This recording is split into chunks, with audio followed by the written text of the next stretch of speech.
Naroda Mabamala Chuje Gampopa Pamotrapa Javan Rechungpa Kajulama Namje Dajun Je Danandana Zera Damje De Lama Labula Jizozon Lazon Yongden Jamzon Alava Tendre Donjen De Bergele Zor Dagelo Chuzan Robar Sinja Labdos Chulamdan Robar Sinja Labdos Lam Drava Zevar Sinja Labdos Drava Yizan Javar Sinja Labdos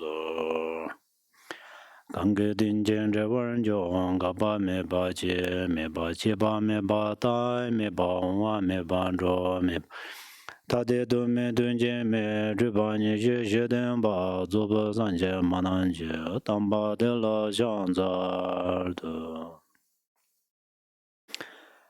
Zhenjin Zaba Lama Jeje Gozon Doje Zhenlan Da Ge Julan Pede Ke Temba Dan Simjin Je Don Jia Jian Bon Zhe Bar Xin Je Lab Du So.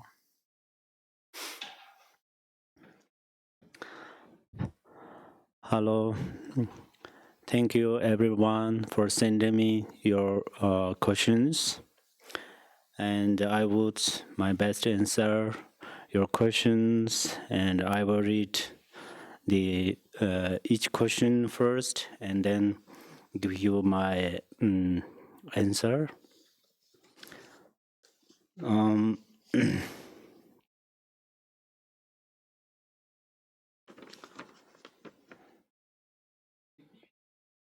I am wondering what the opening prayers for the teachings on Gampopa's precious Garland are, so that I can follow along, such as the ones this morning.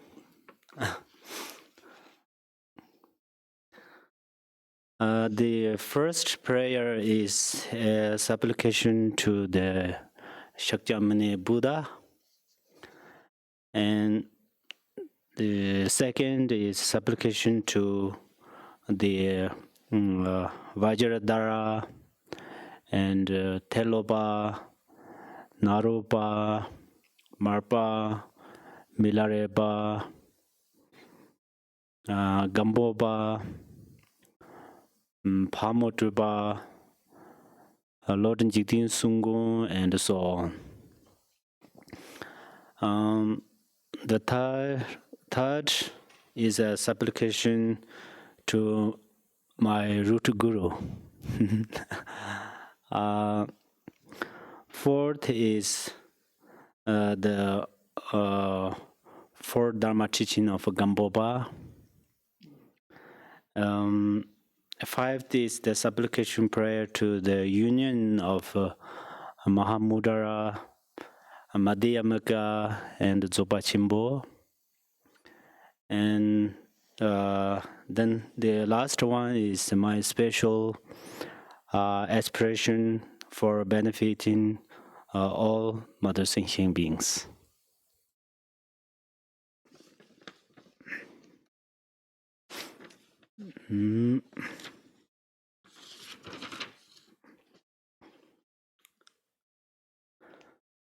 Second question is how to practice the analytical meditations on precious human birth and impermanence in a single meditation section. There are another questions. What is the suggested allocation of time for the beginning, middle, and end of the contemplation? And is there a pet instruction to keep in mind?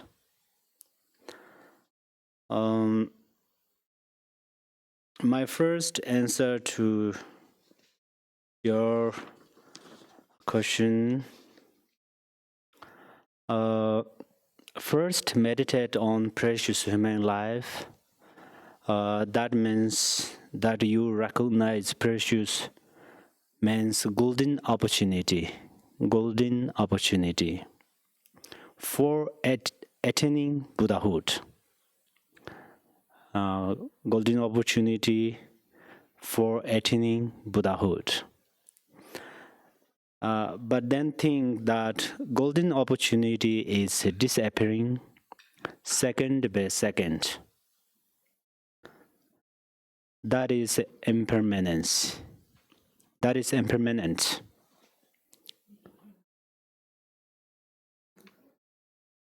And answer to your other question is it is depends on how much time you have.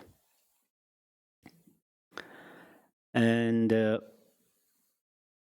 third answer to your question is I cannot give pet instruction because we cannot do it. But when we become Buddha, then we can do it.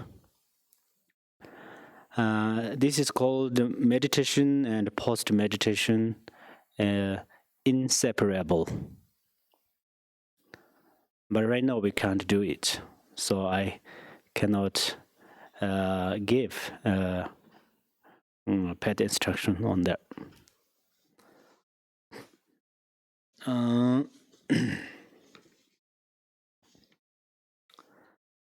Another question: what the fourth root tragic downfall is losing your loving kindness for sentient beings. That I will explain on Monday. But this question also says about some translations, so I will answer on there. I think I don't want to read these questions. Someone who asked me, may they know. There are some two different translations about the loving kindness, about the love, in Sanskrit and Pali. So, but then someone translated like loving kindness. So, so my answer is yes. I would agree. Loving kindness is better translation. And then second answer to your question is best is to do every day. I do it every day too. About the confession practice. Then what lesson? Can you explain more? What is the? Oh yeah. Everybody might Uh-huh. not. The confession means actually we made some mistakes. We made some mistake.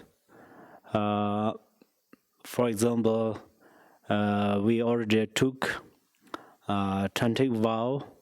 Then sometimes we have happened something with that vow, and then we purify with some practice. And also through our affective emotions, we did some wrong thing, and then we understood about that.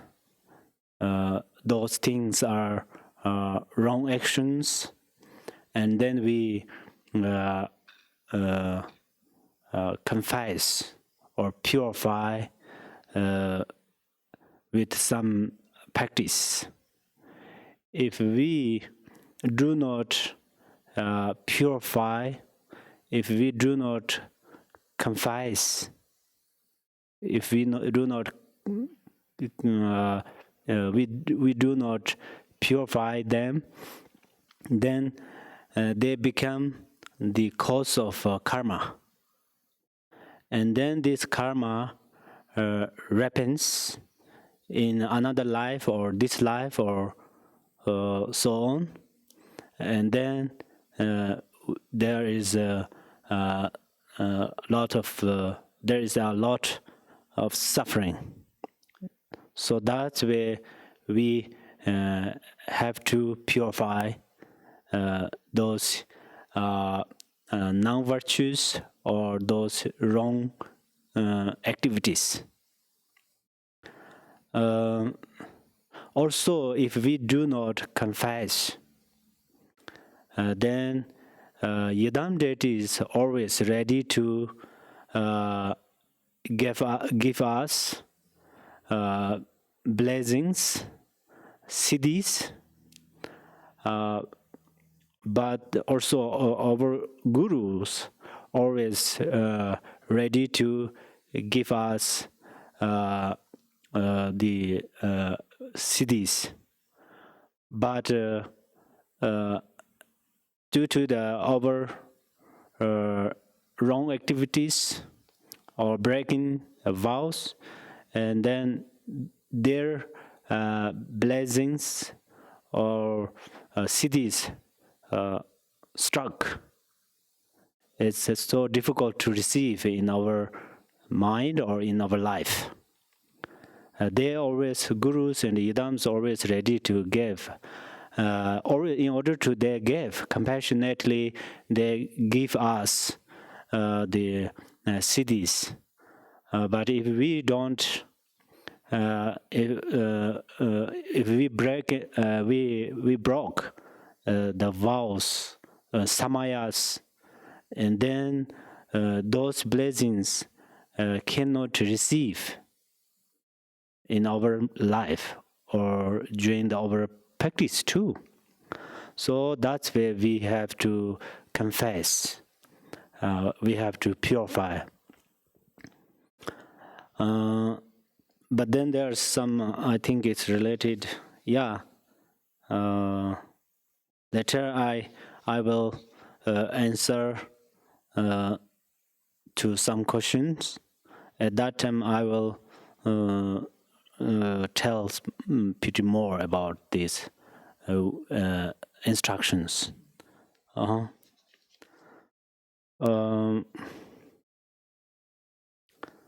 Then this, yeah, the second question says, how often would you advise Garchen Rinpoche students to practice confession of the 1420 root downfalls?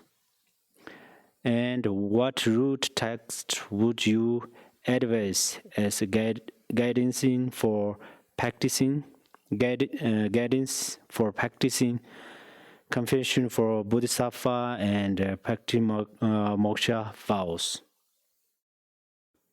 Okay. So that's why I said the best is to do every day, and also the my suggestion is for you to do 100 syllable mantra. And if you find the text of 35 confession Buddhas, you should practice that.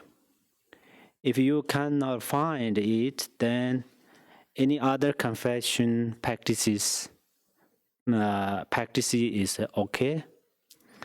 Also, you should you should recite confession of the 1420 root downfall. We have that text, so I think you will get this. And then the fundamental confession is from your mind.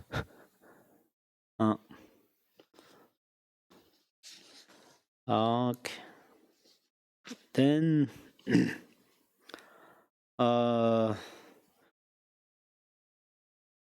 question says, do you consider the realms to be literally and directly related in real time to our human condition, moving from one realm to another during our actual human daily experience at a specific time?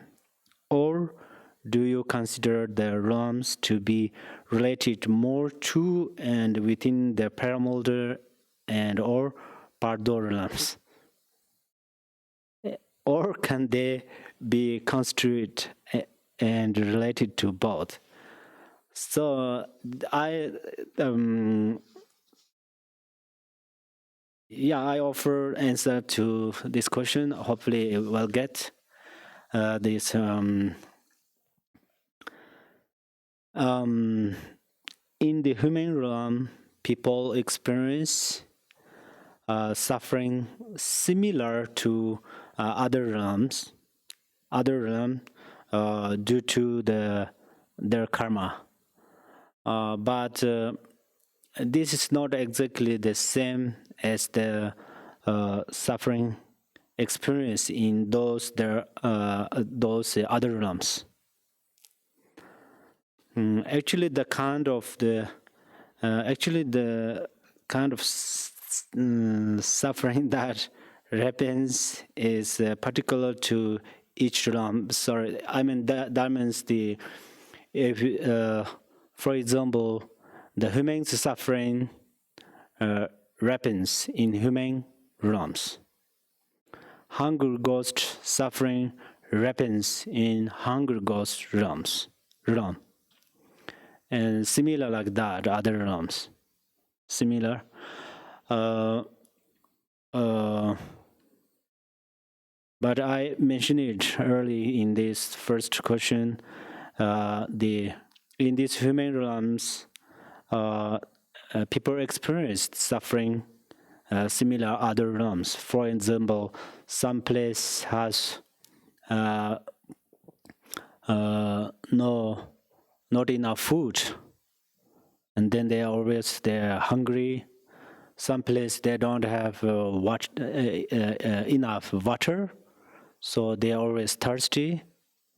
The hungry and thirsty, those sufferings are actually the suffering of hungry ghosts. And also, for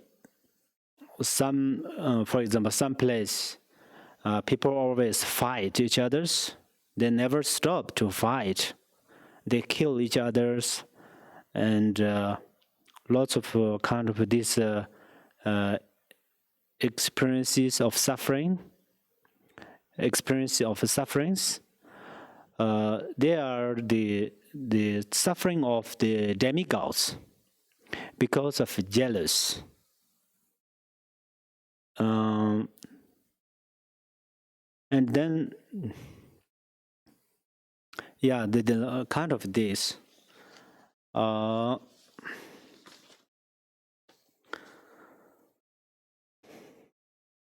The other question says, if I broke a Trantic vow or a Bodhisattva vow or individual liberation vow that are taken during the one, can I retake by myself?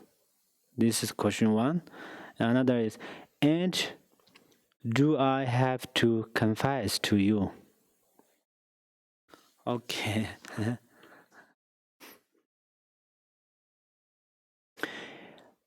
If you break any kind of vow, first you need to confess through the four powers. Four powers. The first is the power of support, which means through your body you should circumambulate and prostate. This is through your body, and also you help to other people physically, kindly, even though you fix some road, or even though there are many ways to confess. Through your body, and then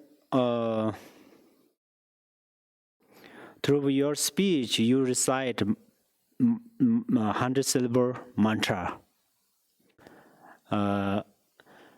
It's also a little bit depend with each vows that you break. So if you broke 20 vow, and then you practice Tso offering. Practice Tso offering is best confession of non-virtues. And then, of course, you recite 100-syllable mantra or short mantra of Vajrasattva, or any other the dedication prayers available to confess of them. And then also you recite the 1420 root downfall, but you recite it has great benefit. Even though you have motivation to recite these texts, still you have a great benefit. But you have to confess from your mind. So that's where when you recite those texts, you have to understand. In order to, you have to recite this text within your mind. Of course, your lips, of course, your tongue, of course, your voice, but the very important thing is you should recite through your mind. But I don't mean right now the mental recitation. Mental recitation is silence, right? But sometimes you can recite loudly, because if these recitations are heard by the other birds and other animals, then you make great karma for them. So sometimes you recite loudly, but it depends in the circumstance. If your roommate or your friend, somebody meditate, and then you recite almost like a mental recitation. Don't do loudly. Don't recite loudly. Then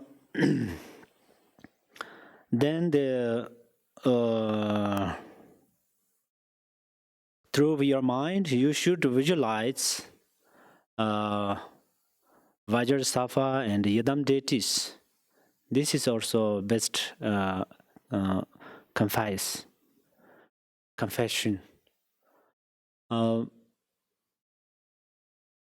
Because whenever you visualize Yidam deities, at that time you purify your ignorance. Yidam deities are the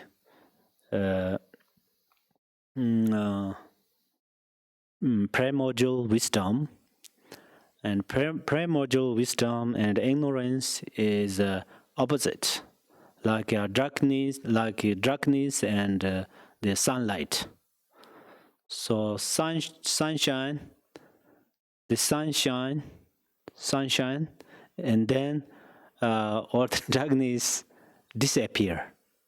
All the darkness disappear. Similar, when you visualize Yidam deities in your mind, and then your ignorance disappear. So if there is no ignorance, then the broken vow or the bad karma, bad karma has no place to stay, right? They stay on the ground of ignorance.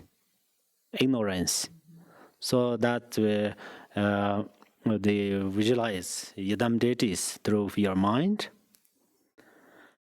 And then the second power is you need to strongly regret your mistake. In the Sukhavati prayer says, if you don't have regrets, you will not be purified. Your mistakes. So the regret is so important. But you should be smart. Regret means you totally upset. Sometimes it happened. Something, for example, broke a vow after then upset. Oh, I did lots of bad things, but you don't try to purify them. Just you upset. So that is not good. For example, Gypsy Malarepa, he also did wrong things, but after he strongly regret, and then he confessed. So he purified all of his non-virtues. The non-virtues, actually they said the non-virtues has no good qualities, but there is only single good quality. That is we purify them. So that's where we have to purify them through strongly regret. The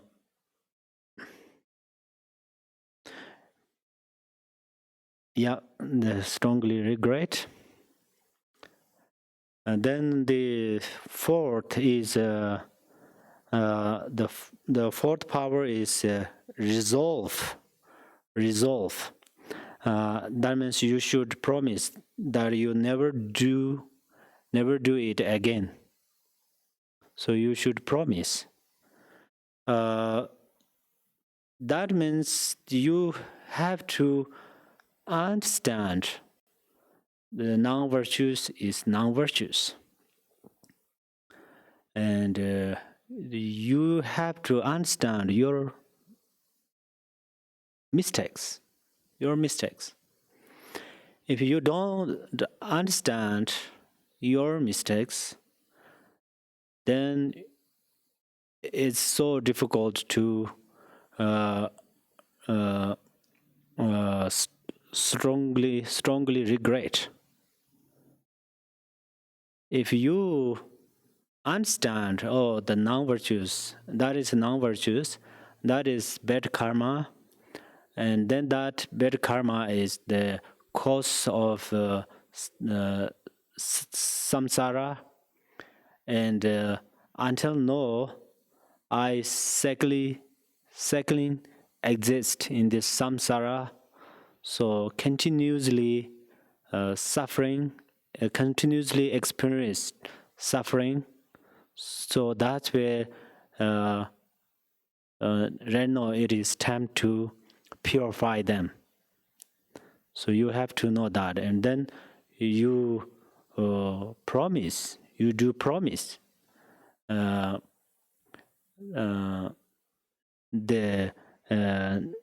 will never do it again. So that is the fourth power. Okay. Then, sorry, that is third power. Third power. Fourth is the power of the applied antidotes. There are different antidotes, but it depends on your which vow you broke.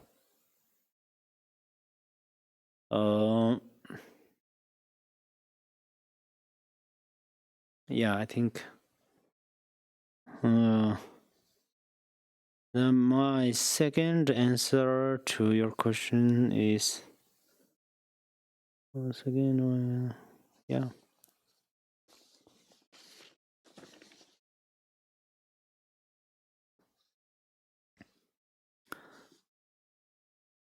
Yeah, I mean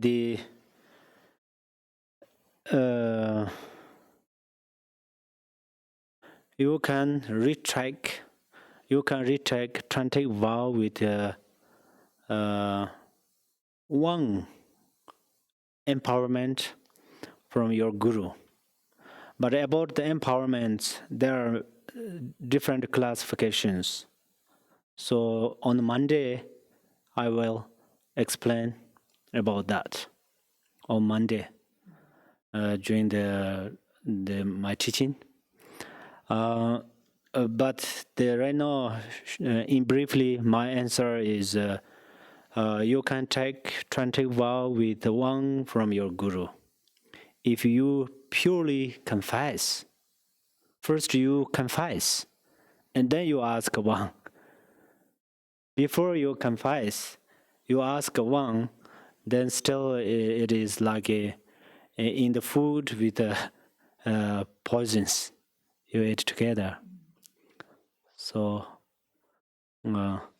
then you can retake Bodhisattva vow from a statue in your home or other place. Bodhicitta, Bodhisattva vow, you can retake from the statues or tankas, and yeah. But you must retake your liberation vow from fully ordained monks. But that still depends on how you broke your liberation vows. There are lots of explanations, so I don't want to explain on there. It's maybe people confused. People maybe maybe unclear, perhaps, or perhaps may not related with your most of. So anyhow. Actually, liberation vow is for one life. Liberation vow is for one life, but you should protect it like your eyes. You should protect it like your eyes. Bodhisattva vow and Tantric vows are until Buddhahood. Until Buddhahood. You should protect them like your life. That is big difference, right? A liberation vow and bodhicitta and tantric vow, big difference. So big difference means when we receive them, the liberation vow is little difficult because we need a lot of facilities. But the tantric vow and bodhicitta vow is the until the Buddhahood. So that we have to keep them like our life. Our life is so important. Our life is the most important thing right now. Similarly, the Bodhicitta vow and Tantric vow is the most important thing to attain Buddhahood. Okay. Can you give an example of the fourth opponent power applied applied antidote? Give an example of what. Yes, this is actually, if we, I talk through the six Pranjaparimitas, then, for example, you are angry. To say what you're talking about. They can't hear. Oh, oh, I see. You have to tell them what the question is. Uh-huh. Where's the... The four opponent powers of purification. The full power. Oh, the four powers. For example. The last one, the applied antidote. Uh-huh. Can you please give an example? Okay. The antidotes of those non-virtues. So if I made some examples, when you are angry, the antidote of angry emotion is patient. Be patient. The tolerance. And then the antidote of the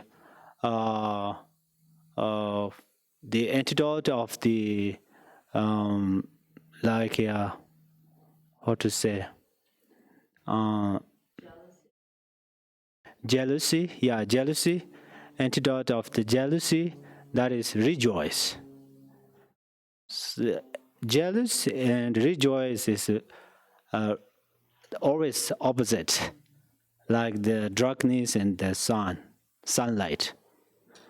So whenever you have whenever you're jealous to someone, then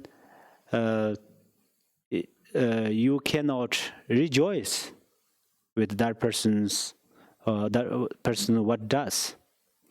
But if you in every day you training or you practice about rejoice, then whenever your afflictive emotion of jealous arises from your mind, and then you can use then you can practice the rejoice. And also then sometimes you are greedy, right? Greedy. And then this antidote is generosity. You're generous. If you because the generosity is antidote of greed. Yeah, then there are many examples. Also,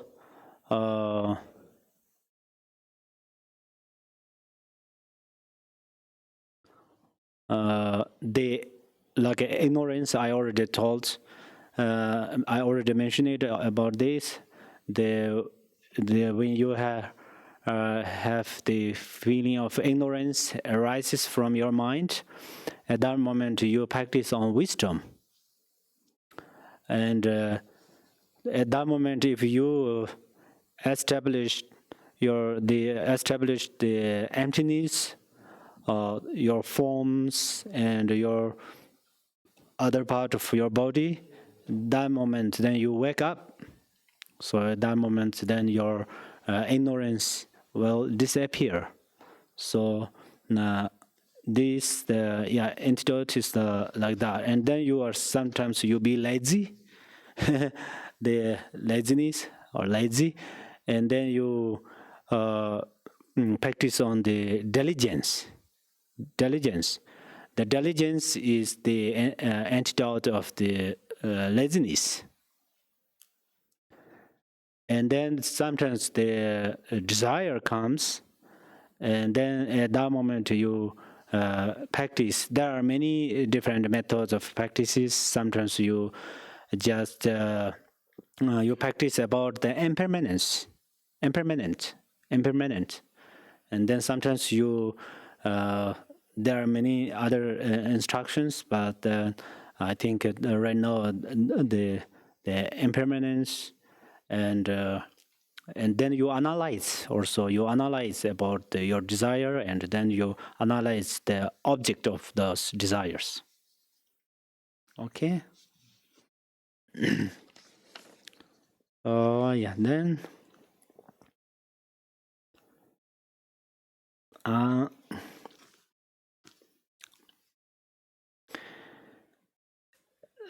this question says, if this precious human life is so difficult to obtain, how did very destructive people like Adolf Hitler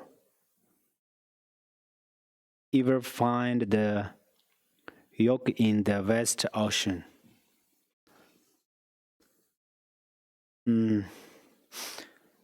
Actually, there are two kinds of human life.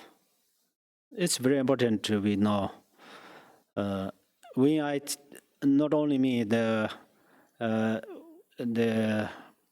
when you heard the teachings, whenever you heard the teachings on the four thoughts, for example, then precious human life, you heard about precious human life.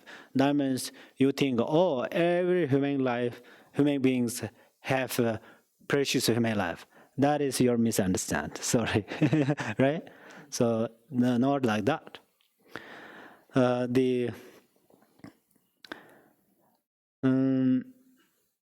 So there are two kinds of human life. One is a regular human life, and the other is a precious human life.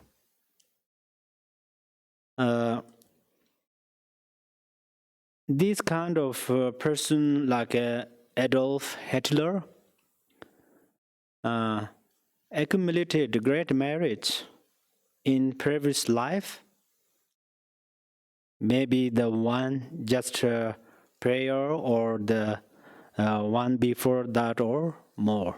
In order to, in his previous life, he accumulated great merit. For that reason, he obtained human life. But at the same time, they created a lot of bad karmas in previous life too. That's where kind of that person who have lots of chance or a lot of opportunity to do wrong things too. Due to the good merit, great merit, that person got human life. Due to some bad karmas, then that person has more opportunity to do bad things. Anyhow, and then after got that human life, then that person made a lot of bad things, and then that person's karma reduce. That person's karma reduce, and then bad motivation and bad actions getting strong and strong.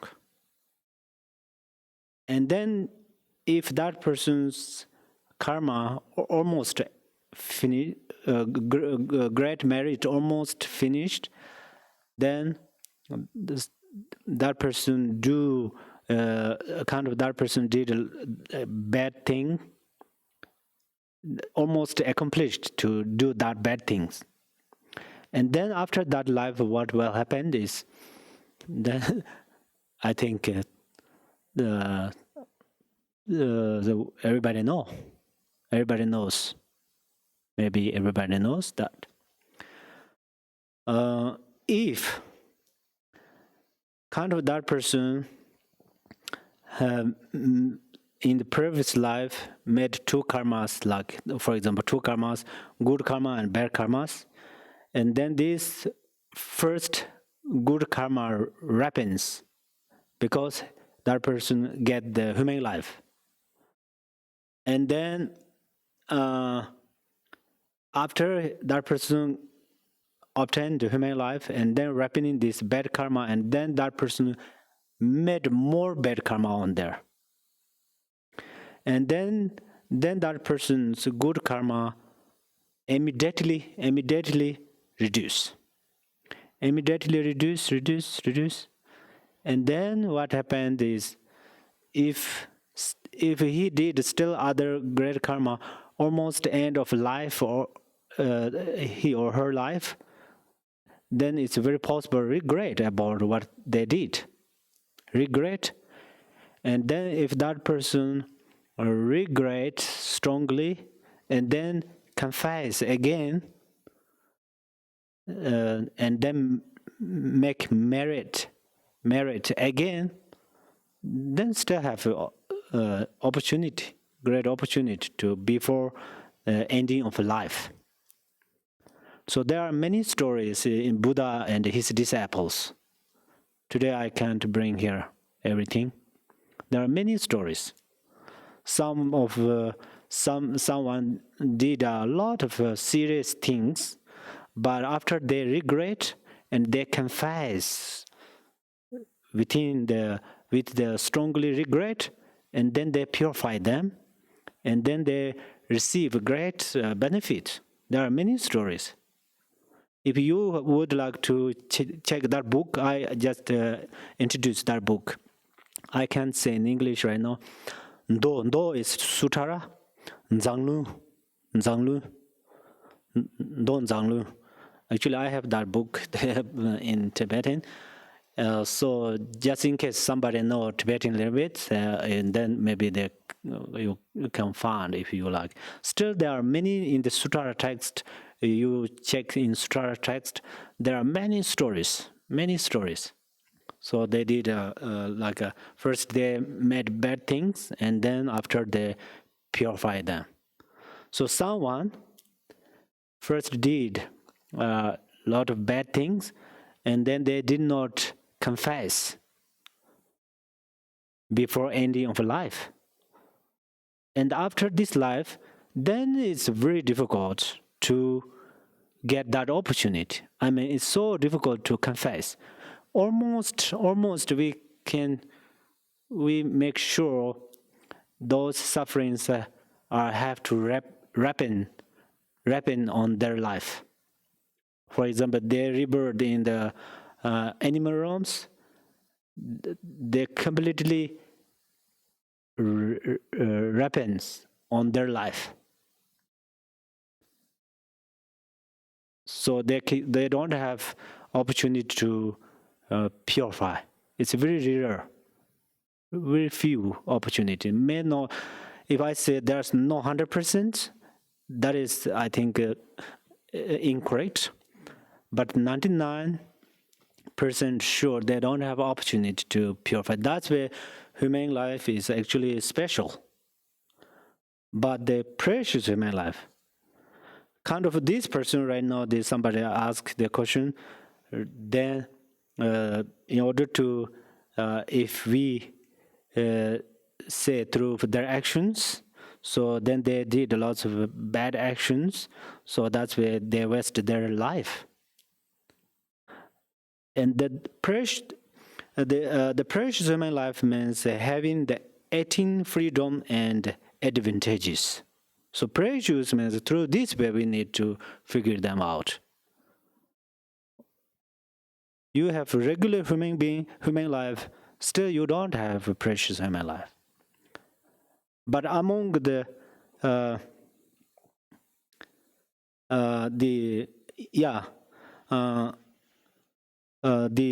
human life is also not easy to get. Regular human life is not easy to get. So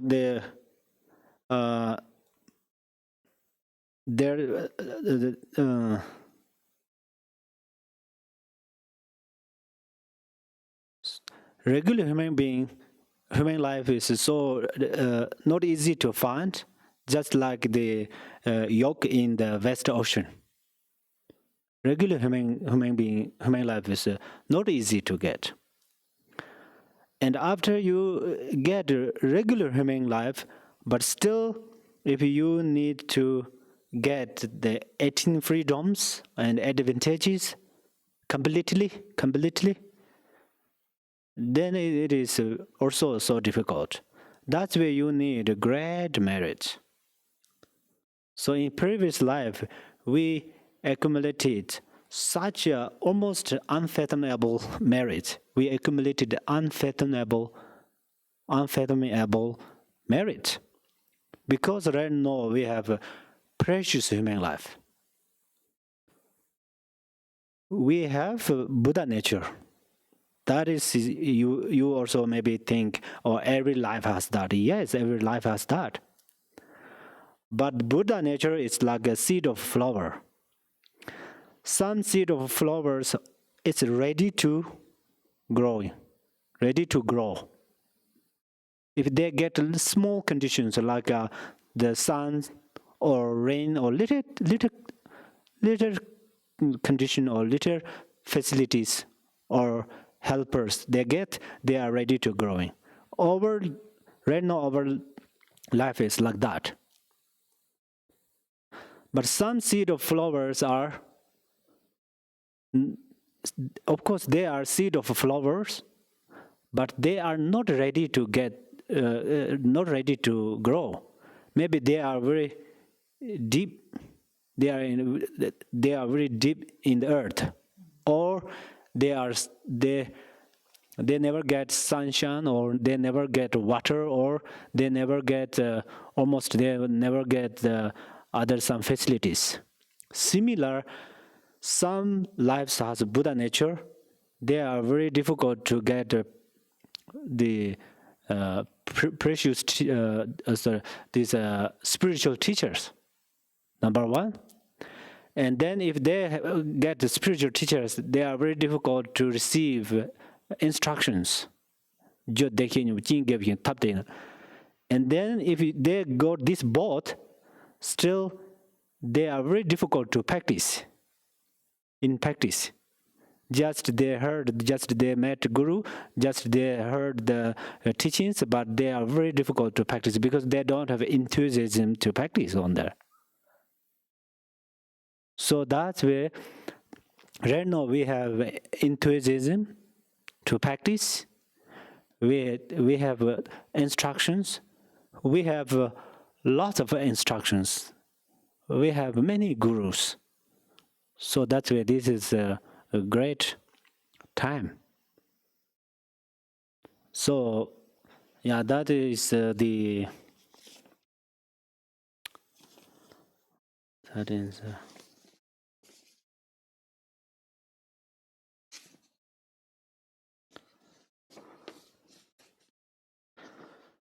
Okay.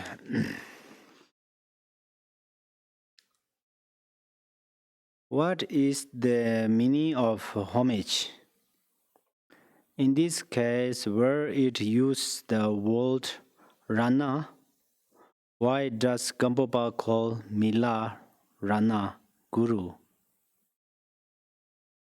Regarding the precious hummingbird and the endowment of a Buddha having appeared,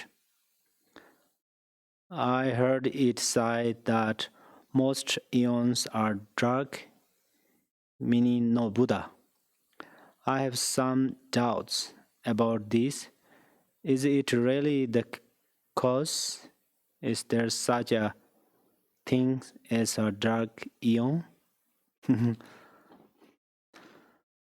So let me repeat again the first question. What is the meaning of the homage? Homage is the, if we're talking about ourselves, if for example I made example by myself, so I made mistakes through my body, so I'm going to purify these non-virtues. That's fair. Then how to purify? through the prostration or homage. Then I purify them. And in the Tantric Vajrayana path of the Vajrayana, our 5 aggregates are 5 family Buddhas. So then, if this our form of body does not purify, still we have some obstacles to visualize our body is Yidam deities. And then another homage is that means we respect to the Yidam deities and gurus and Buddhas, and Bodhisattvas, and so on. The reason is the homage. This is the antidote of pride. So then when we homage to those Buddhas and so on, at that moment our antidote will reduce, and then slowly, completely purify. That's where we have to the prostrate or do homage to the Yidam gurus, Yidam deities, and actually they do not need any kind of respect because they do not expect anything from you, from us. But we do that, and then we receive we accumulated great merit. We have make great merit with this body, and then this life, for example, within this life also, it's no more sick, no more get obstacles. So they are also related with the cause and the effect. Then the Gampopa called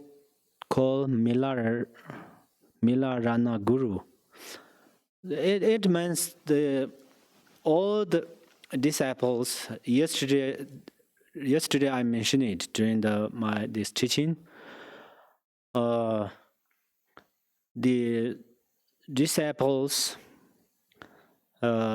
such a respect to their guru. I think that is really example in this world. It's great example of respect.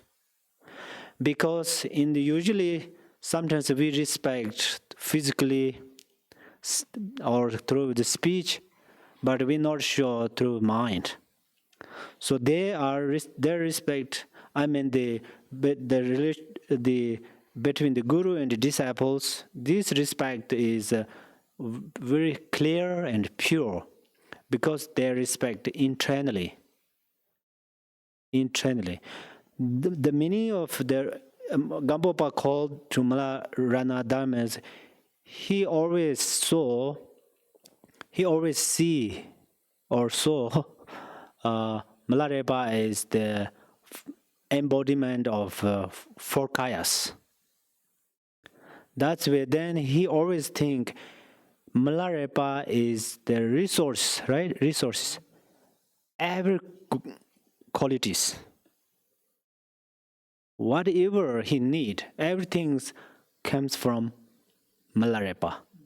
That's where Tibet called Rinpoche. This is Rana means part of Rinpoche too. So we call Rinpoche means what I need, then receive from the guru. So that means that for that reasons they call the Rana, and also I think means the I think there are many other parts, but I think it's okay, right? Hopefully, well, they get. Then regarding the precious human birth and endowment of Buddha having appeared, okay. the darkness eon is very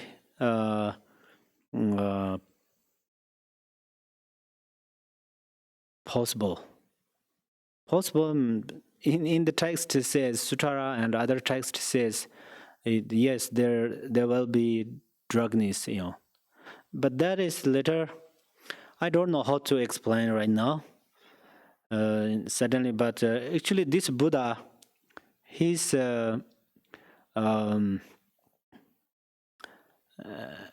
teaching one time ending, one time well ending, and material Buddha's teaching not start.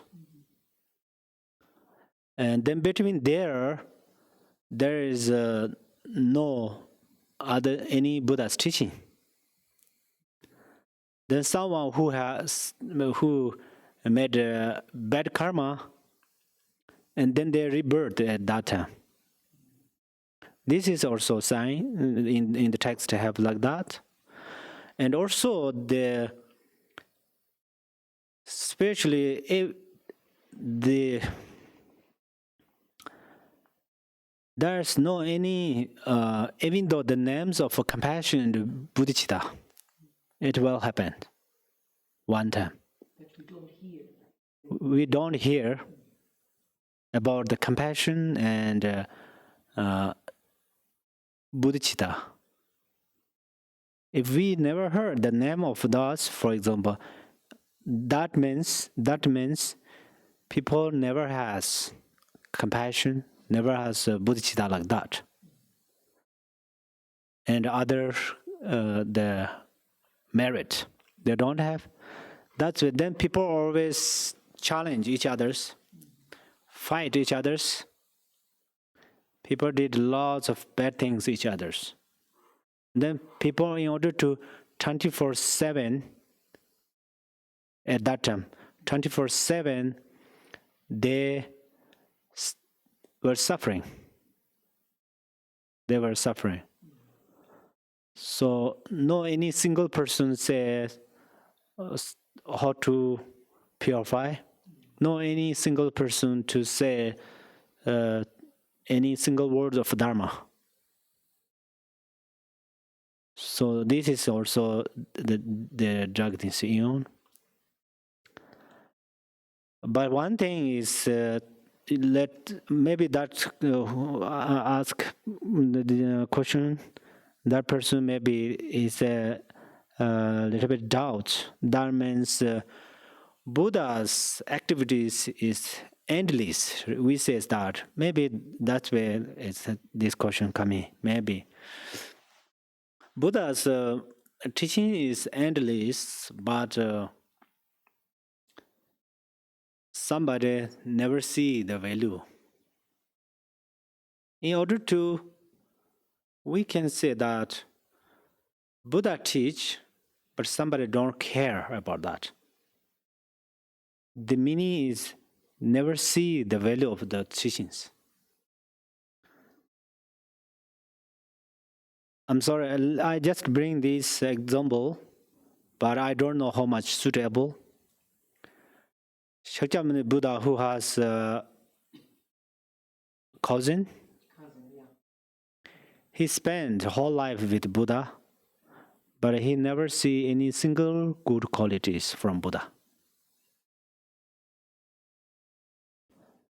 So that means his life is darkness eon. Perhaps if you are confusion, if you are doubt, there's no darkness eon. If you think like that, the eon means sometimes in the personal individual life, you never see the value of Buddha's teaching. You never see the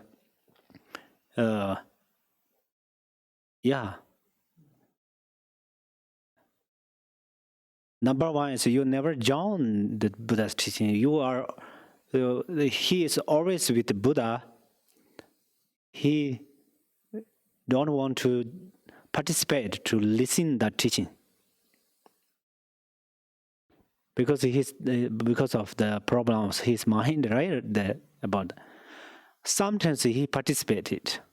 At that moment, what he do? He just learned how to challenge to Buddha.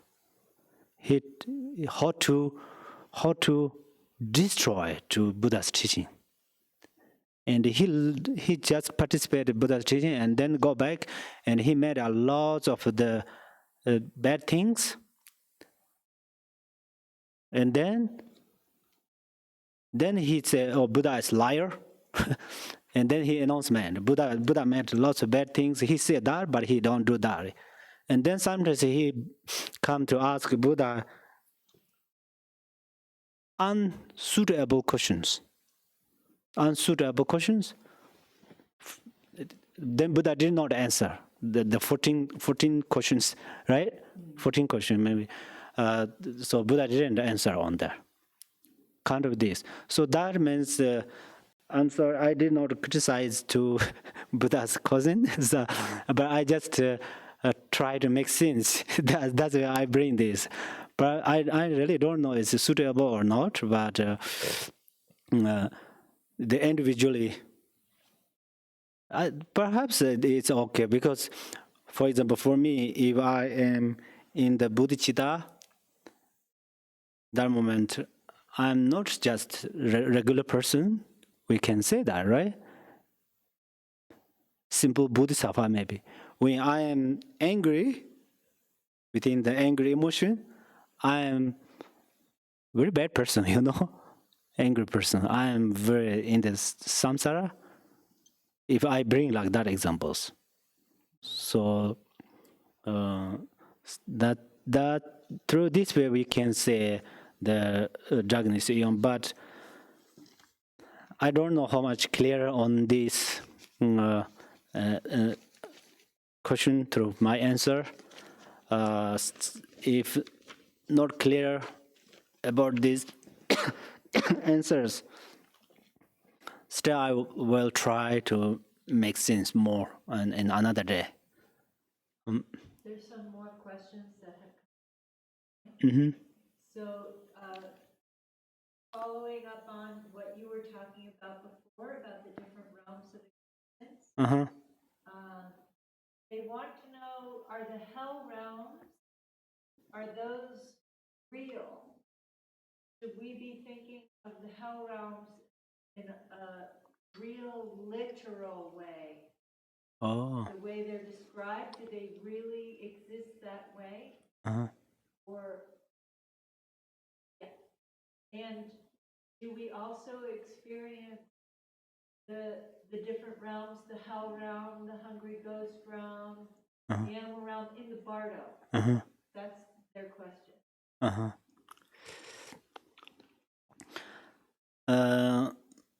First, my answer is yes. You have to say what the question is.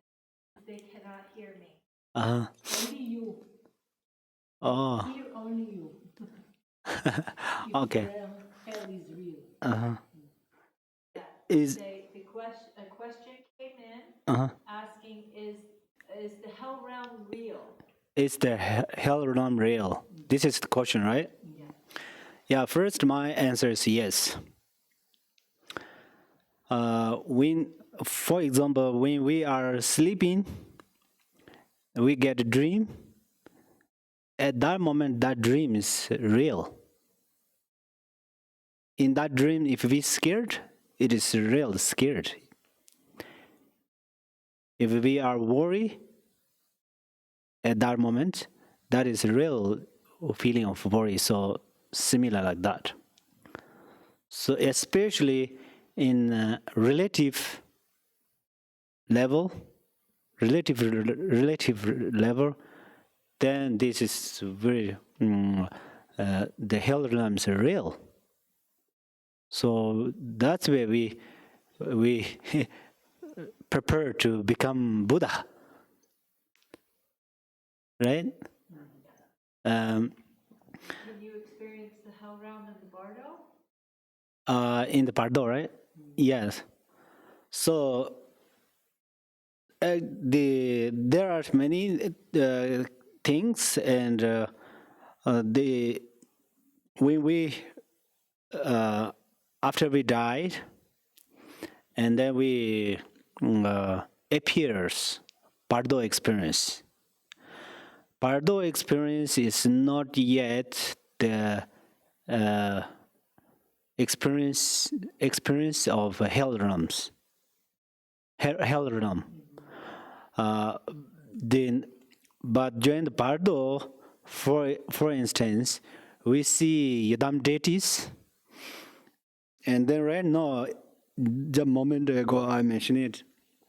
If we don't care about Yidam deities, if we don't care about Brok in Samaya with Yidam deities, and then during the Bardo appears Yidam deities, but then we afraid of them.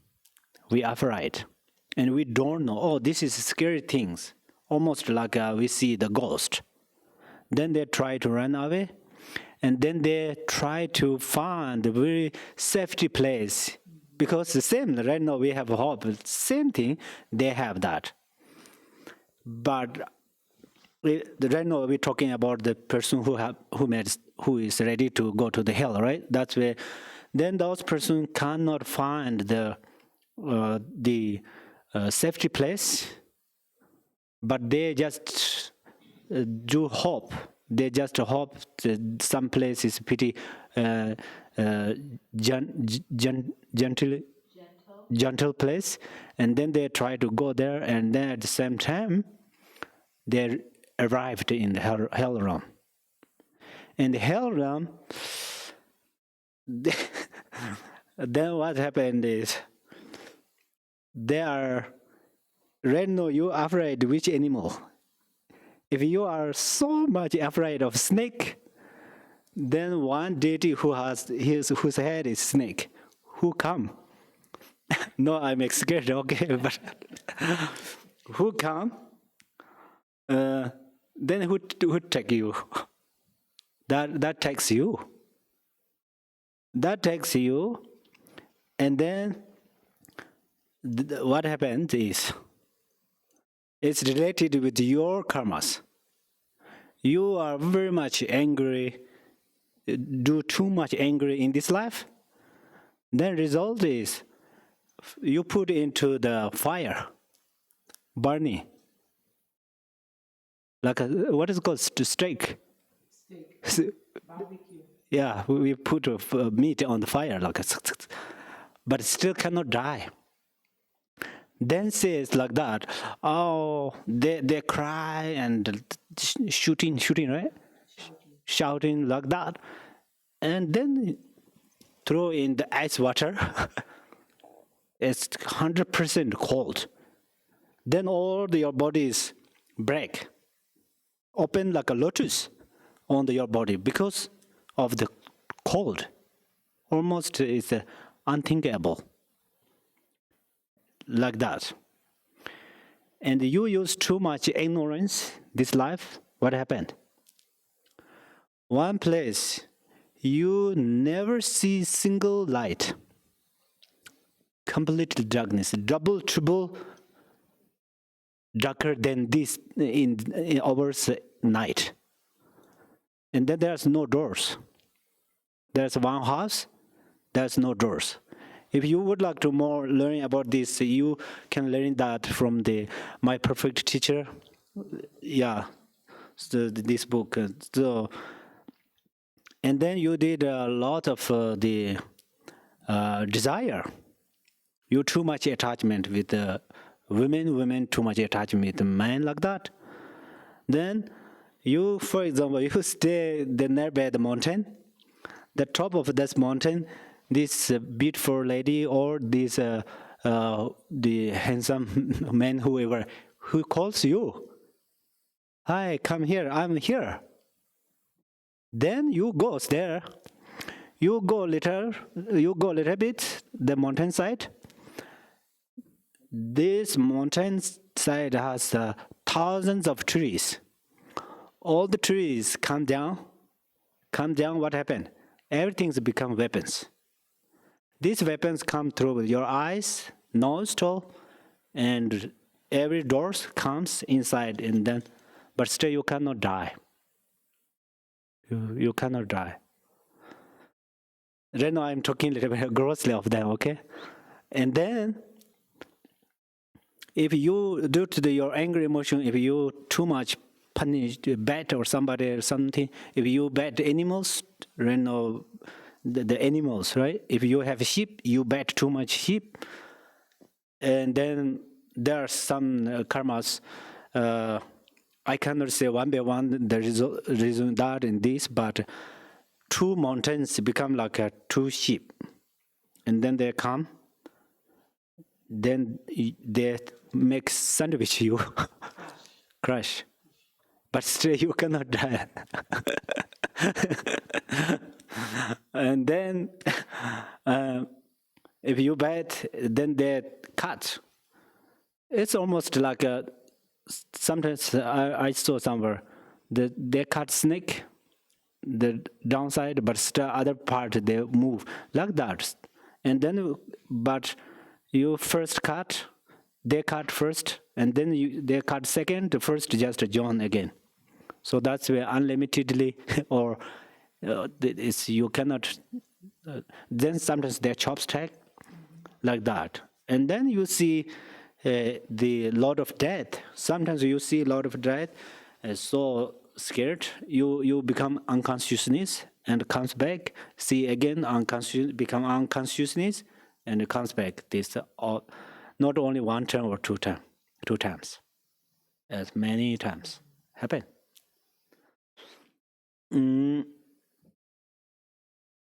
Yeah, like that. This person is asking that thinks that you're describing the relative reality and wants to know if these different realms exist in the absolute reality. Oh, yes. This Nagarjuna says, Rinchin Semle searcher. Sorry, need to say the question. Oh, let me repeat that question. And first, let you repeat me, and then I repeat. Can you speak about these realms Can you speak? and how they exist in the absolute reality? Can you speak these realms? How they exist? Oh, how they exist? How they Reality. How they exist in absolute reality?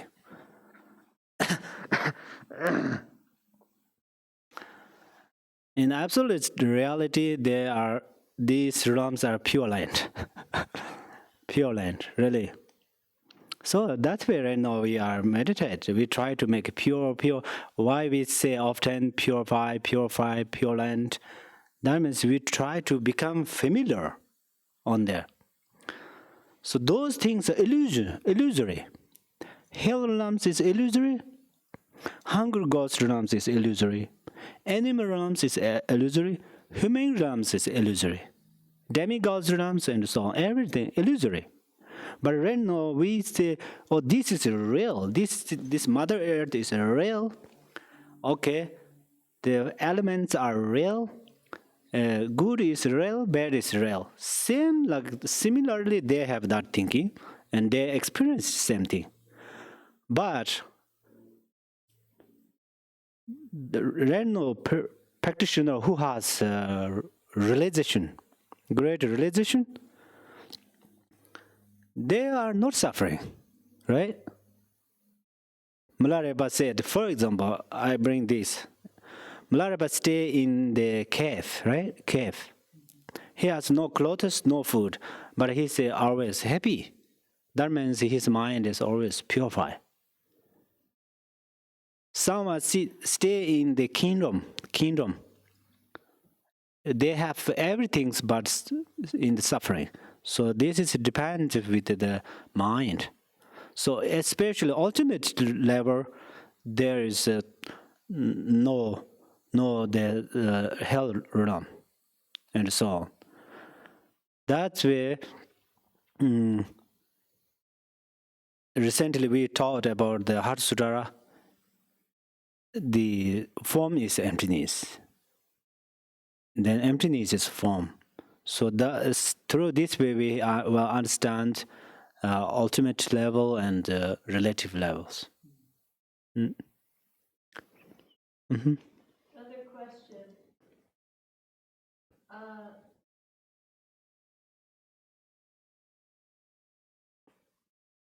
What is the difference between the liberation vow and the refuge vow? Oh, what? Please repeat the question. What is different between liberation vow and refuge vow?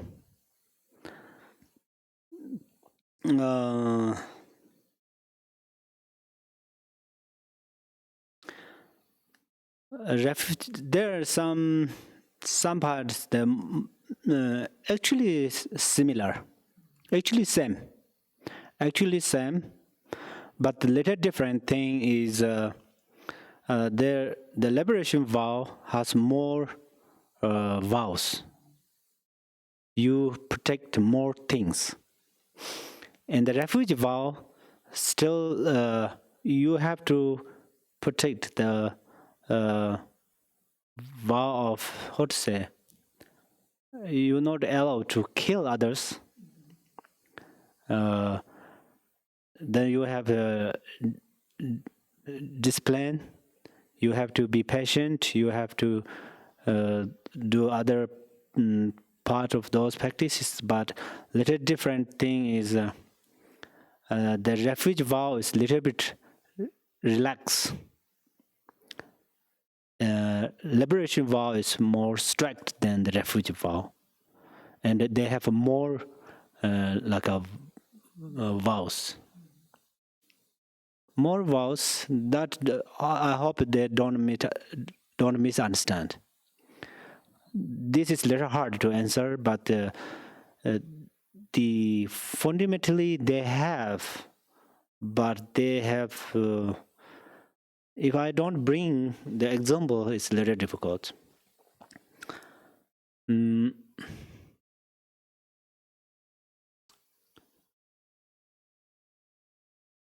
we practice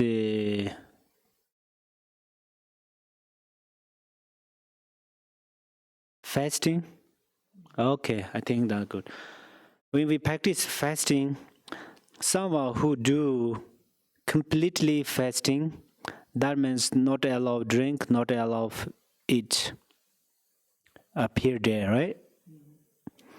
But someone do that nine, they every afternoon they okay to take once a meal and drink afternoon, evening. So this is the little different. But when they take a vow and practice sadhana and other part of discipline, same, like a fasting practice, completely same. So it's like that, refuge vow and liberation vow. I think now I made make sense. I have confidence.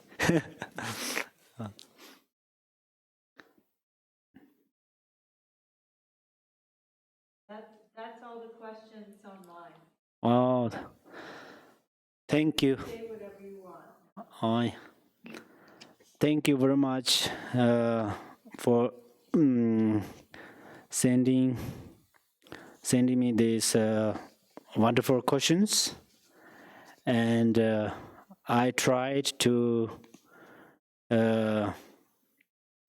my best answers, but of course still sometimes the answer makes more questions. I know, I understand that, and sometimes you just arise some questions from your question. You arise some another questions on your question. So those reasons, and sometimes, of course, I couldn't make clear maybe some part of some answers. And through this way, if you are not clear, don't worry. And we have time to more answer on your questions in another time. And then this question answer is really very important, because single person ask a single question, and then the many people learn from these questions and from these answers. That's where there are great benefits. So you who make questions, they make great merits. So great. Another question. Oh, there's another question. Huh? What is the best way to practice and purify if somebody is jealous of you? What is best practice? If somebody jealous of me, right? Yes. What's the best way to purify that karma? From that person, or For if somebody is jealous of you, what is the best way that you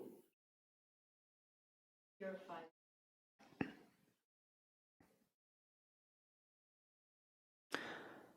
this is a little bit difficult to purify from my side. Somebody jealous of me, I'm little difficult to purify that because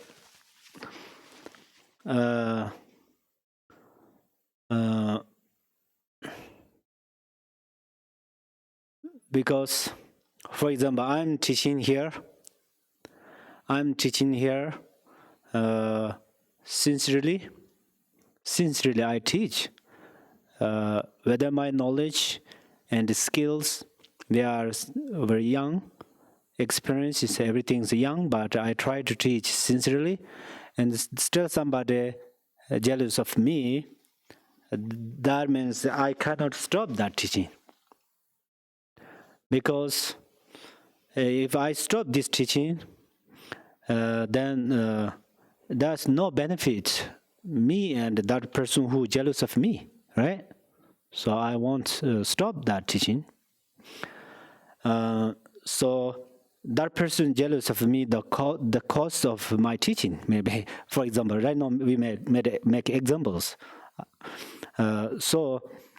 Then, but from my side,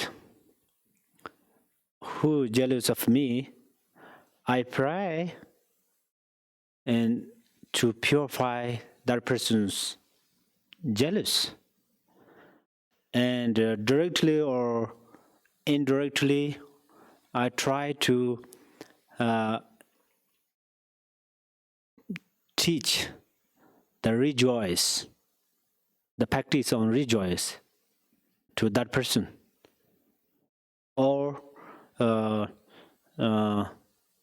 it's in order to my answers, it's possible I can stop that person's jealous. That is how I can purify. My simple answer is.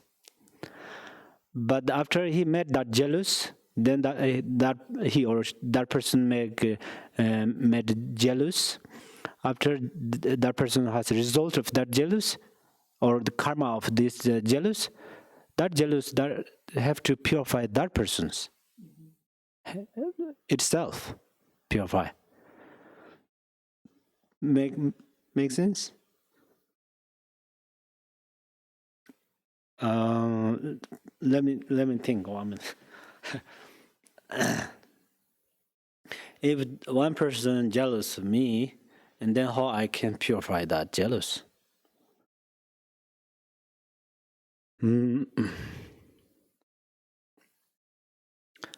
I think give more teachings. Give more teachings makes purify. So let you understand that. For example, if I break this flower, I break this single part of this flower, and then rest of this flower I can save. You can save. You say, oh, don't do that, or through this way. That's way. Then the rest of flowers still alive. So that way I don't make bad karma. So that is because of that you help me, right? You help me. But I break a single this flower, then this karma happen on me. So before happens this karma, I have to purify that. If I do not purify, then this result will happen to me. This result not happened on you. This result happened on me. So right now, I think on there still, if I'm thinking on there, and if I have another best answer, of course, I have to thinking about the Tantric way. I have to thinking about the Sutra ways, and so if I found another idea, I will answer on that. Okay, another question came Hmm? in. What What are lay practitioner vows? How do you take them? what are lay practitioners' Vows. vows, And how do you take them? and how do you take them? Lay practitioners, yesterday I mentioned it, there's a lay practitioners has a vow and one vow and few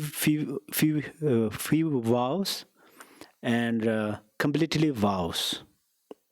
So you have to take them from your guru, someone who gave.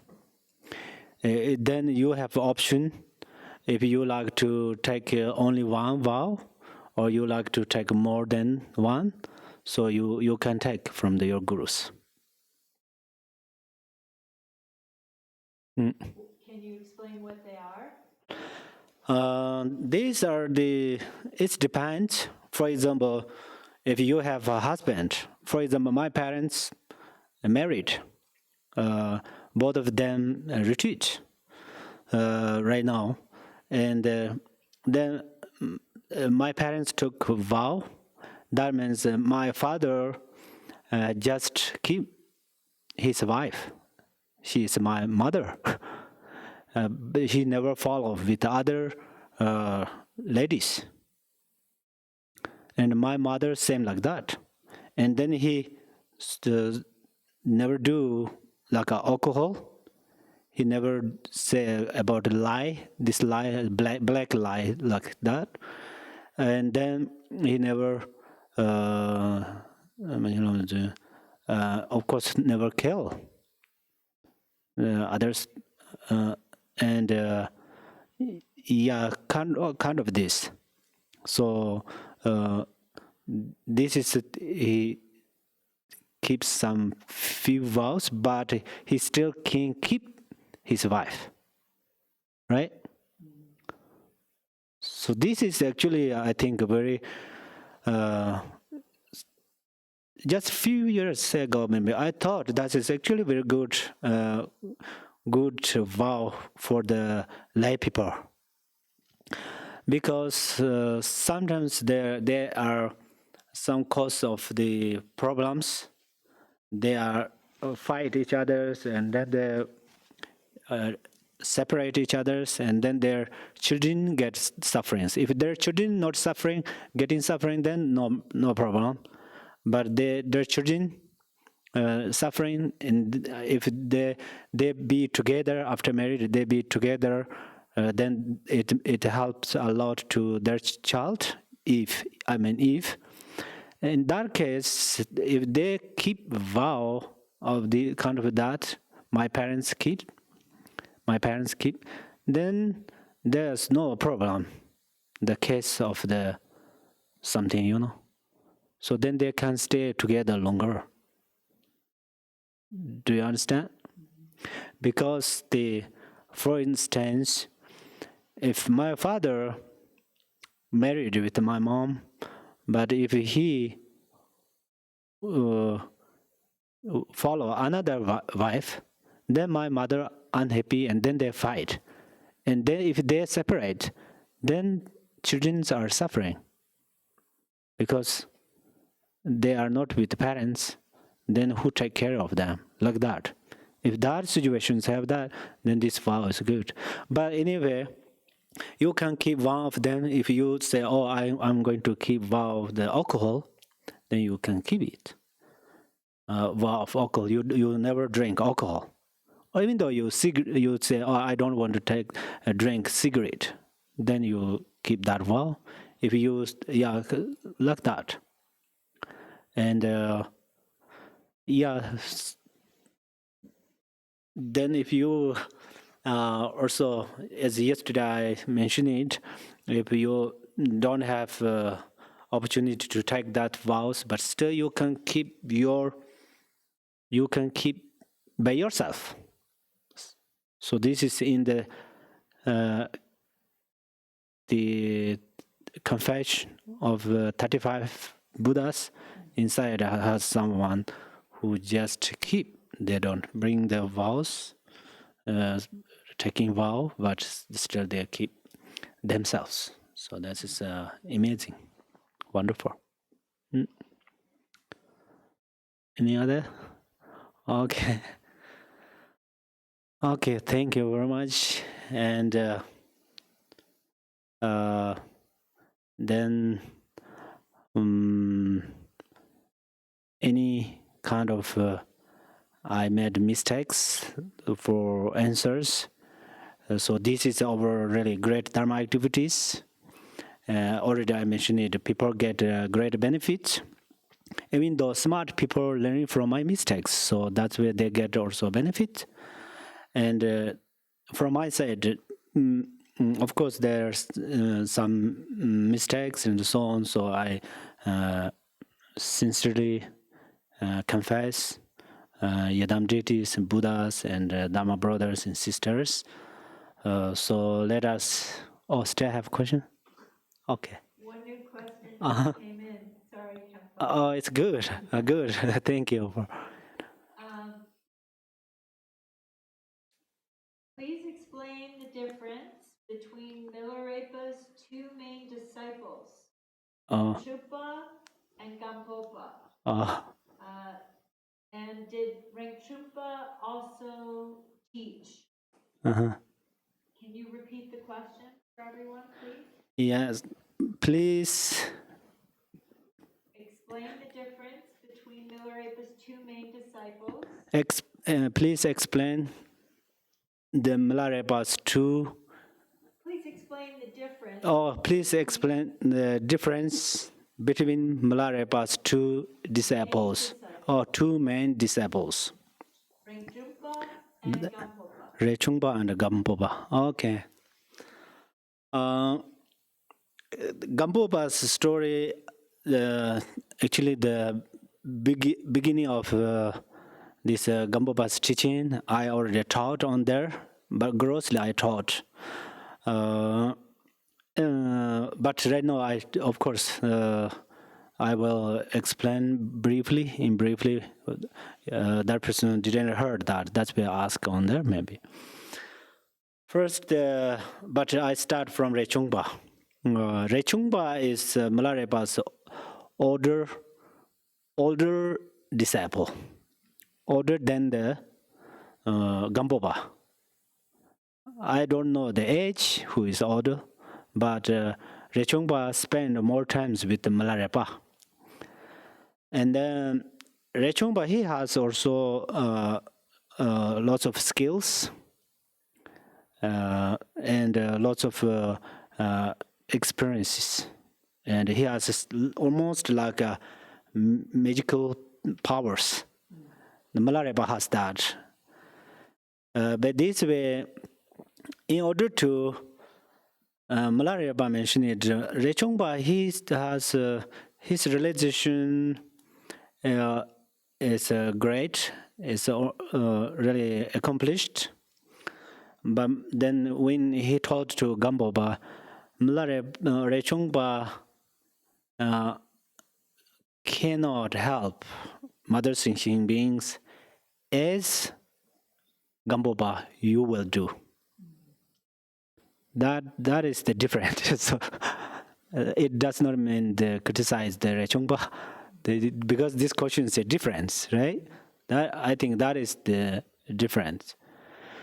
And then, but Rechungpa, he has lots of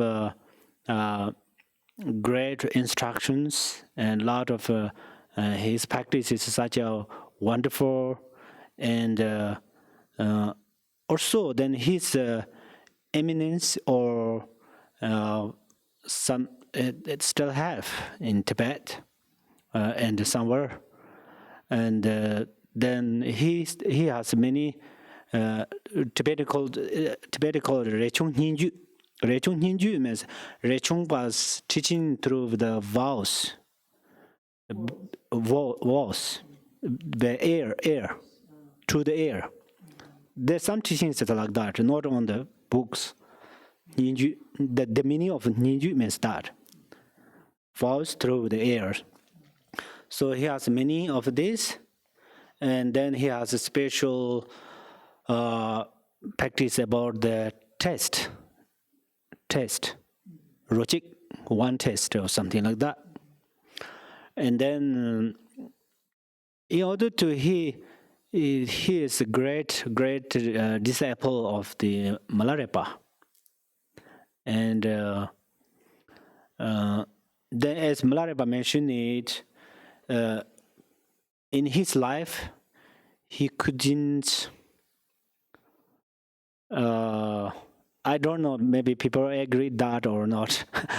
I say that if you compare his knowledge, his experience, he couldn't help mother thinking beings. If you compare of his knowledge and his reach of knowledge, he is full of knowledge, full of the experience and the realizations already Milarepa says accomplished. But still like that, if we compare with Gampopa, otherwise he is someone says like the sun, Rechungpa like the moon, Gampopa. Someone says like the moon, Rechungpa, like the sun, Gampopa. In order to, he has two disciples. But this is whether how much can help others or not. But as Naropa says, Naropa told to the Marpa, your disciples more great than like you, and your disciples, another disciple, they are more great than that disciple. That means how much help to others like that. So in order to Rechungpa is like that. Then Gampopa is Rechungpa is still like I'm not sure 100%. He may not the ordained. He did not be ordained monk. I think he keep chanting vow, and through this way, because of we can guess his clothes and somewhere. But Gampopa is Gampopa first. He is a fully ordained monk, and then he followed the Milarepa, and then he has two great instructions. He already has some meditation experience, and he stayed in the solitary place, and he did a great practice. And after he met Milarepa, he did a great merit. So a great practice. That's where he combined these two of them. That's where then his teaching is flourish and all around the world. So here, let me say, through the realization, I cannot make a difference between the Rechungpa and Gampopa. The difference is when I learn through their history, the little difference is Gampopa's benefit for mother thinking beings is more than Rechungpa's with their life. That is what I noticed. But let you check. I'm not sure 100%. Another question. Mm-hmm. Is it possible to take any kind of vow with a perfect intention by yourself, just visualizing the Buddha? Mm-hmm. Can you repeat? Is it possible Is it possible for someone for someone to take to take any kind of in, vow any kind of vow if they have if they have perfect intention, if they have a perfect intention, just just by visualizing the Buddha? just by visualizing the Buddha? Yeah. Mm-hmm. And the questions are really amazing.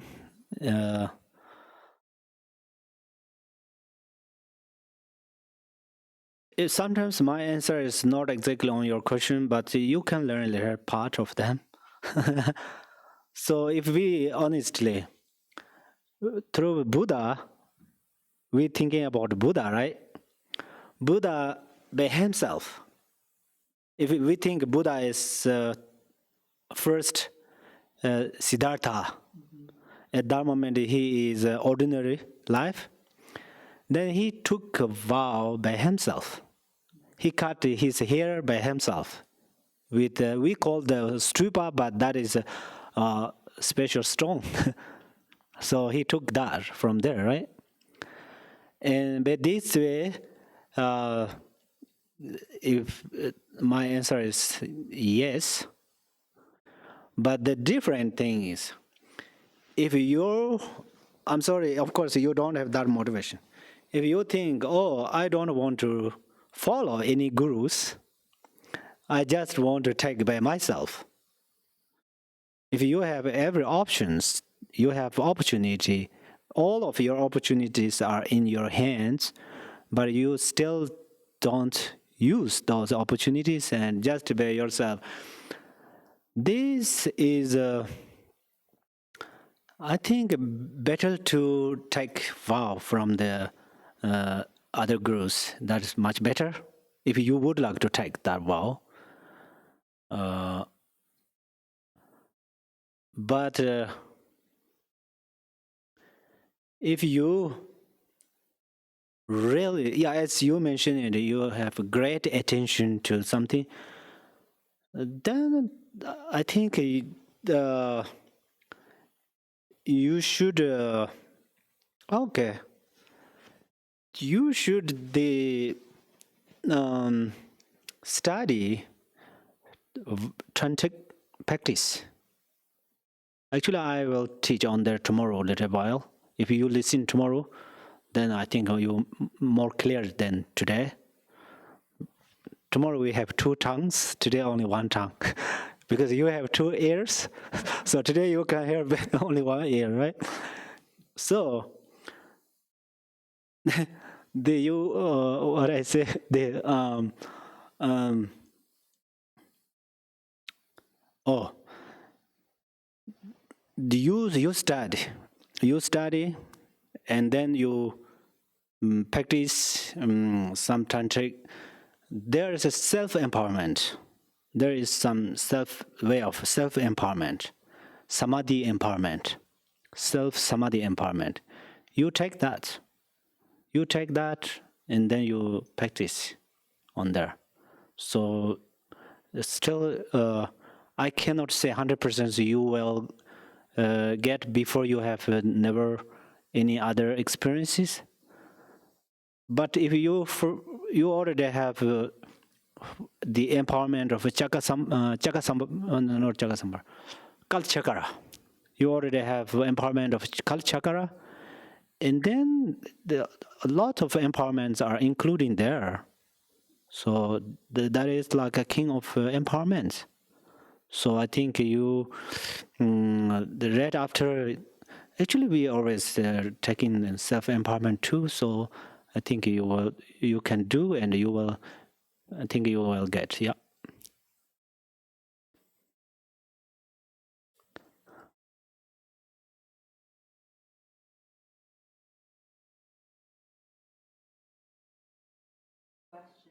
Uh-huh.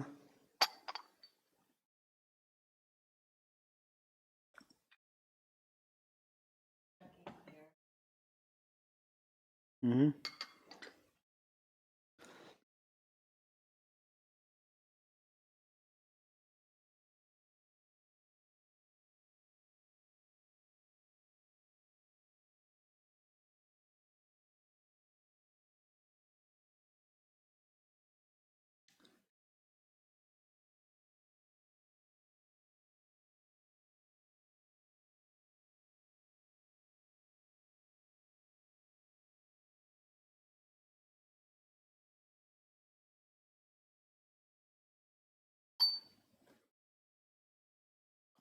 And one more. Mm-hmm. What do what do our spiritual names when you take refuge and you get a Dharma name? Uh-huh. Uh,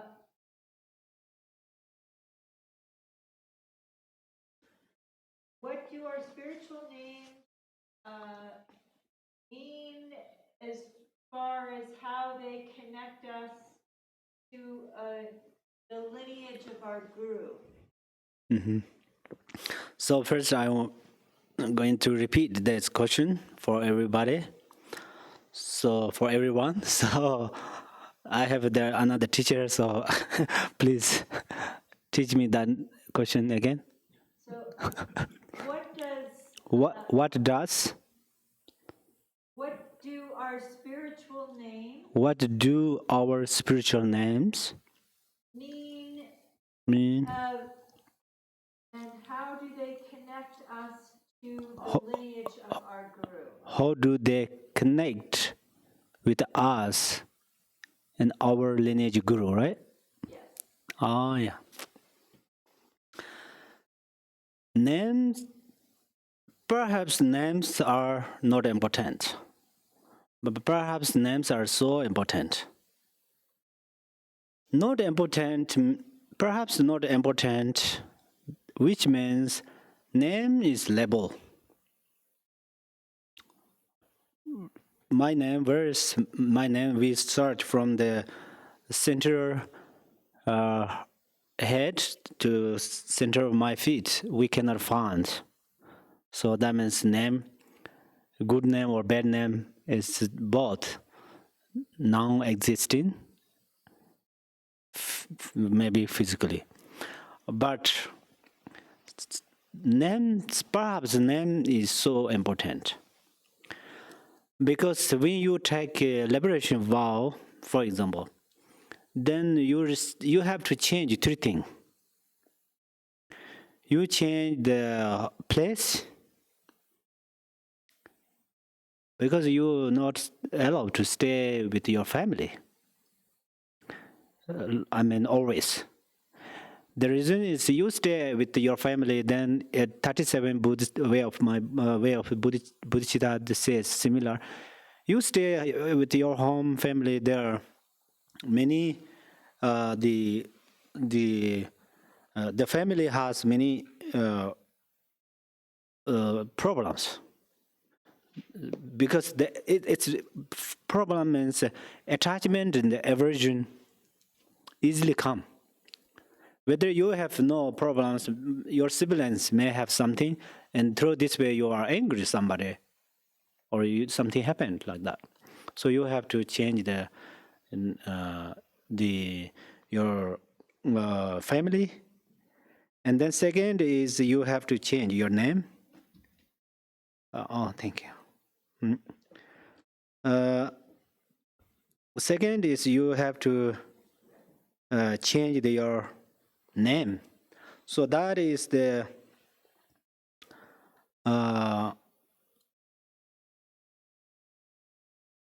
you bring spiritual name. You bring spiritual name. Spiritual name. What make is? What is make, right? What is make? Because name and our consciousness has a strong relation. Strong relation. So that's where you have spiritual name. That means guru's plan. plan of seed, like plan of the seed of Dharma in your life. Guru's plan, seed of Dharma in your mind. And then it's connect. You are connected with three jewels. You are connected with three jewels. Buddha, Dharma, Sangha. Through the names. Through the name. And then you have to change the clothes. Right now I'm talking about the liberation vow. Then change the clothes. These three of this. And then change the mind. But we count three of them. So among them, the name is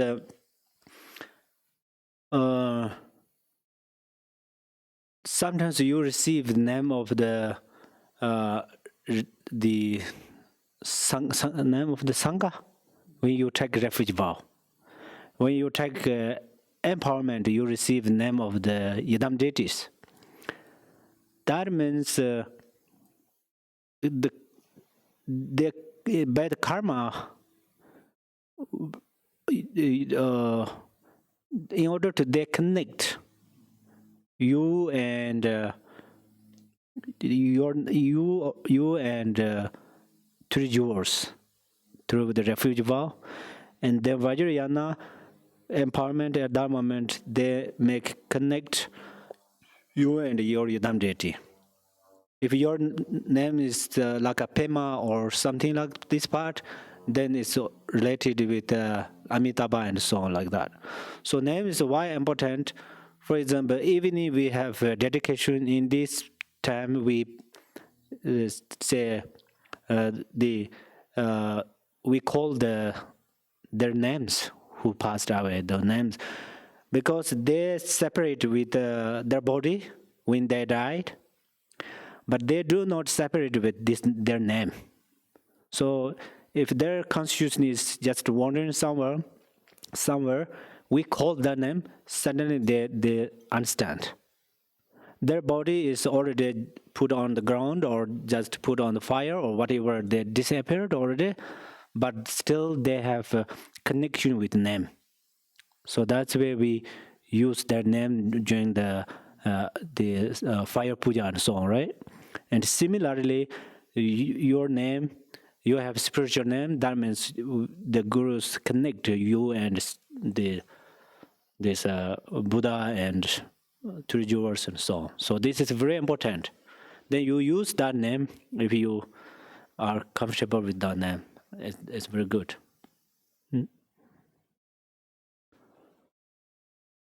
Oh yeah, that's all. Okay. Oh, thank you very much. And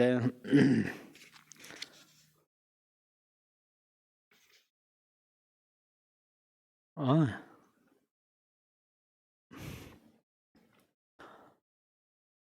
So let us do short dedication prayer. Let you motivate, and I do through my tongue. Oh, Jambar Baba Jadan Jimba Dan Kunda Zambo Deyan Dejan Deda Gunje Jizo Dalosh Gewan Deda Damje Rabdo Ngo Pama Simje Damje Dedan Danger Nindro Damje Dado Tumwara Jo Janjo Zambai Ganda Zarjo Deda Gunja Malan Bar Jo Dada Gonde Dan Jeje Duzanda Zaba Dan Yube Give Zawa Dada Zimji Damje Nirda Lana Meba Yang Dabar Zoba Zan Gomban Dobar Jo Janjo Zimjo Rambo Je Maje Banan Jejer Je Jeba Nyamba Meba